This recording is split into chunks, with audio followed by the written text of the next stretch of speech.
Beberapa hari ini saya keliling Aceh Tamiang, Langkat, Padang.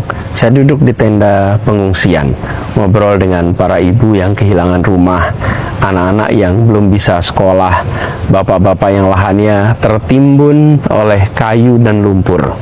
Setelah melihat langsung, rasanya sulit untuk menyebut ini sebagai bencana biasa yang bisa ditangani sendiri oleh daerah. Saya kira situasi membaik ya, jadi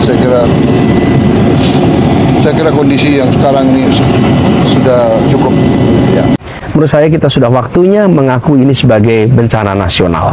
Ini soal keberanian mengakui bahwa skala kerusakan dan penderitaan sekarang memang butuh kekuatan negara. Dengan status bencana nasional, pemerintah pusat punya ruang lebih besar untuk mengerahkan anggaran, personel, alat berat, dan program pemulihan tanpa ragu-ragu. Dan buat warga yang terdampak, apa bedanya? Kalau jadi bencana nasional statusnya, maka aliran logistik bisa lebih deras. Makanan, air bersih, obat-obatan, tenda, layanan kesehatan, sampai dukungan psikososial. Dan akses jalan yang putus bisa lebih cepat dibuka karena alat berat, TNI, dan semua instansi bisa digerakkan lebih masif. Dan ke depan, program perbaikan rumah, sekolah, jalan, bantuan usaha kecil juga bisa lebih kuat karena dibiayai negara, bukan hanya mengandalkan APBD yang terbatas. Banyak pertimbangan ya, ada hal-hal yang tidak bisa juga disampaikan ya. Saya paham ada kekhawatiran kalau statusnya bencana nasional apakah tidak makin rawan korupsi, makin rawan tumpang tindih kewenangan atau intervensi pihak luar.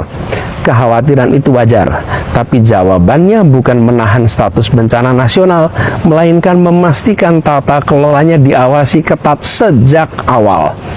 Dan bagi para korban, status bencana nasional jadi pesan bahwa negara benar-benar melihat dan menganggap ini sebagai urusan kita bersama, bukan sekedar urusan daerah. Ya, kita terus monitor, kita kirim bantuan terus, nanti kita menilai kondisinya ya.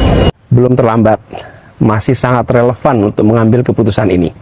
Tanggap darurat masih berlangsung, pemulihan pun akan panjang, dan keputusan hari ini akan menentukan seberapa kuat dukungan negara 1-2 tahun ke depan.